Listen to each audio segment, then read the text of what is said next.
She might be safe from the bombardment, but can't escape the grief and pain that has engulfed Gaza. Iman says it's the sense of guilt that is hitting her hardest. Her father, mother, brother, and a nurse killed on October 9th while at home. She last spoke to them at 4 p.m. on that day.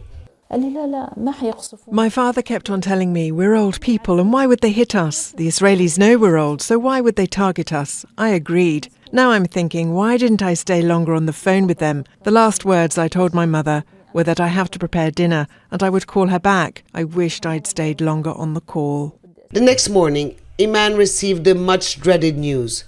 The entire neighborhood of El Ramallah had been flattened. In the blink of an eye, the family house went from this to this. All those inside buried under the rubble.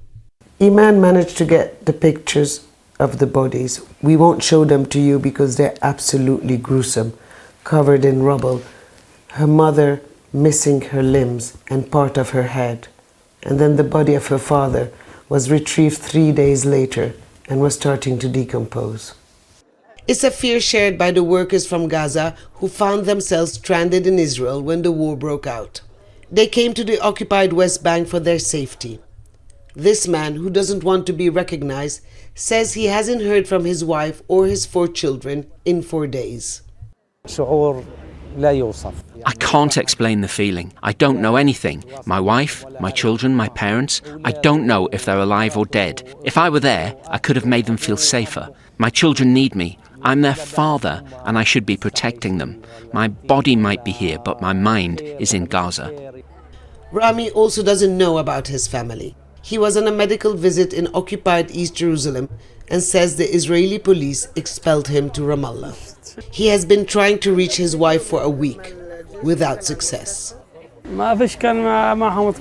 don't have a phone anymore. I was told they went to seek shelter in a UN school, but I haven't spoken to them in a week. I can't stop thinking about them. I feel guilty I am here. If the crossing opens, I am not going to wait a minute here. I don't care about my treatment, even if it took 6 months to get a medical permit. I just want to see my children.